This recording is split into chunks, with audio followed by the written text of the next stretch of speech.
నారద మహర్షి కలికాలపు భూలోక సంచారణ ముగించుకొని తిరిగి సత్యలోకానికి వచ్చారు. అలా వచ్చిన నారద మహర్షి బ్రహ్మదేవుని చూసి చూడకుండా వెళ్ళగా అది గమనించిన బ్రహ్మదేవుడు నారద మహర్షిని పిలిచి, ఏమి నారద, నన్ను పలకరించుకుంటా వెళ్తున్నావే, ఈసారికి నీ కంట ఎవరు పడలేదా అని ప్రశ్నించారు బ్రహ్మదేవుడు. అందుకు, ఓ బ్రహ్మదేవ, ఏమి ఈ వైపరీత్యము? ఇప్పుడే నేను భూలోక సంచారణ చేద్దామని వెళితిని. అక్కడ ఓ గుడిలో నారాయణ దర్శనం ఎలా జరుగుతుంది అని చూడడానికి వెళితిని. అక్కడ చూసిన ఆ దృశ్యము అబ్బబ్బబ్బా, నా వల్లనే కాలేదు అని అన్నారు నారద మునీంద్రుడు. ఏమి ఆ దృశ్యము నారద అని అడిగాను బ్రహ్మదేవుడు. బ్రహ్మదేవ, చెబుతాను వినుడి. గుడి ముంగిట్లో నారాయణ దర్శనం కోసం భక్తులు వరసలో నిలబడాను. అలా నిలబడిన భక్తులు వాళ్ళకి తోచిన కానుకలు వేసాను.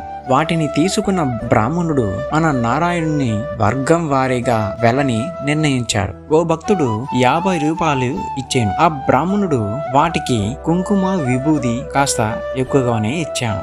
ఇంకో భక్తుడు 100 రూపాయలు ఇచ్చాను. అదే బ్రాహ్మణుడు ఆ భక్తుడిని దగ్గరికి పిలిచి, అదిగో చూడండి, నారాయణుడు కనిపిస్తాడు అని చూపించాను. ఆ వరుసలో ఇంకో భక్తుడు 200 రూపాయలు ఇచ్చాను. ఆ బ్రాహ్మణుడు నారాయణ ముంగిట్లో ఉన్న కమ్మిల తలుపులు తెరిచి లోపలికి వెళ్ళండి, స్వామివారు కనిపిస్తారు అని చూపించాను.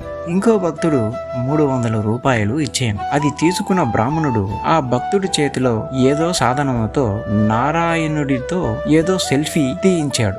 అది చూసిన ఇంకో భక్తుడు 500 రూపాయలు ఇచ్చాను. ఆ బ్రాహ్మణుడు ఏం చేశాడో తెలుసా? సాక్షాత్తు ఆ నారాయణుడిని సెల్ఫీ తీస్తాడు అని చెప్పి దగ్గరికి తీసుకెళ్లాడు. ఇది పర్వాలేదు బ్రహ్మదేవ, ఆఖరిగా వచ్చిన భక్తుడు 1000 రూపాయలు ఇచ్చాను. దానికి ఆ బ్రాహ్మణుడు ఏం చేశాడో తెలుసా? అయ్యా, మీరెందుకు ఇక్కడికి రావడం? కబురు పెడితే సాయంకాలం నారాయణుని నేనే మీ ఇంటి దాకా తీసుకుని వచ్చేదెను అని అన్నాడు బ్రహ్మదేవ. కలికాలంలో మానవులు ఇంతటి అలుపులుగా మారిపోయారా అని నవ్వేను బ్రహ్మదేవుడు. స్వామి, మీ ఈ చిరునవ్వుకి అర్థం ఏమిటి అని ప్రశ్నించారు నారద మునీంద్రుడు.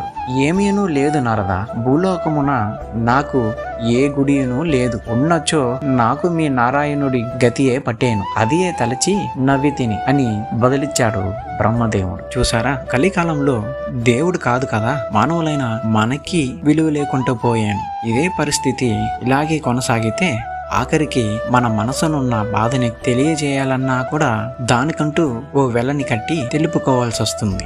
ఈ భూమిపై మనకంటే ఏది విలువైంది కాదు. అందుచేత ఒకరికి ఒకరు తోడవుదాము, మనసున్న మనిషిగా మిగిలిపోతాం.